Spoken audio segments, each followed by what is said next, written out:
Researchers invented a way to identify faraway objects, even in thick fog or complete darkness. They use a laser combined with military night vision technology to locate objects or people up to miles away. The system is so precise, it can read the name of a boat in the dead of night.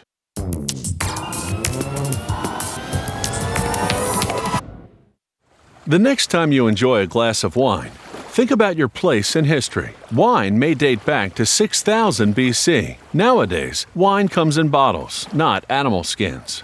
But the basic principles of winemaking remain the same. Wine grapes grow best in temperate climates.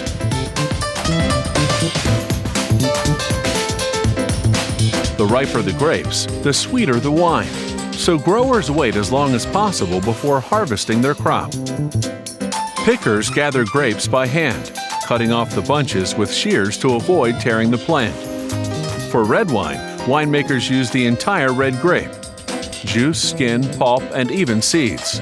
For white wine, they use just the juice of white grapes. While the winemaking process itself is certainly a factor, the quality of the grapes is what ultimately determines the quality of the wine. Grapes are affected by weather, by soil conditions, and by how the vines are pruned during and between seasons. The grapes go into the crusher, then into the presser, which squeezes out the juice.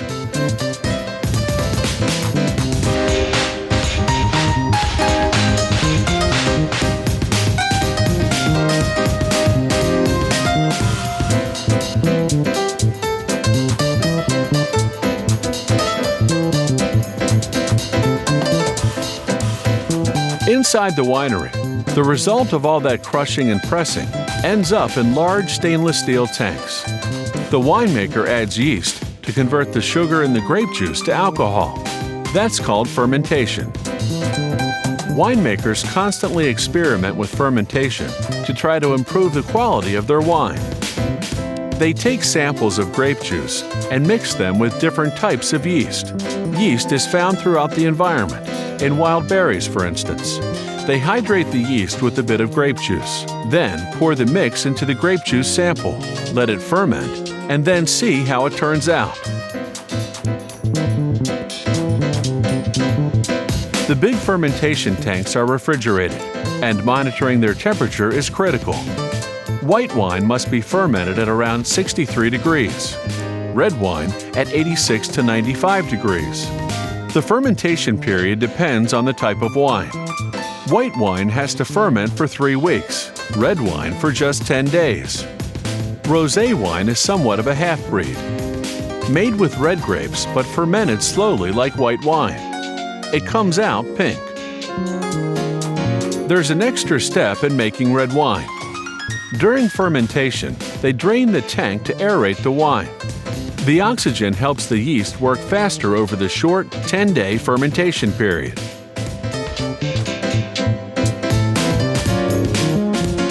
Then they pump the wine back in through the top of the tank to mix everything thoroughly. During fermentation, they not only monitor temperature, but also the sugar level. As the juice becomes wine, the sugar level drops and the alcohol level increases. Except for very sweet wines, fermentation is finished when the sugar's gone, and the alcohol content is 11 to 13% for red wine, or 11 to 11.5% for white and rosé. The wine is stored for a few months. Then it's run through several pressure filters to remove any particles.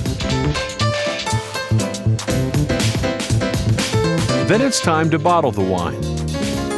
Large wineries have fully automated bottling plants. Smaller operations have semi-automated systems like this one.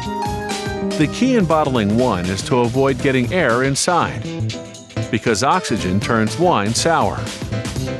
The colored wine bottles protect the wine from light, which can also affect the taste. People have used cork to plug wine bottles since ancient times because it creates a tight seal that keeps the air out. Cork, incidentally, is a type of tree bark.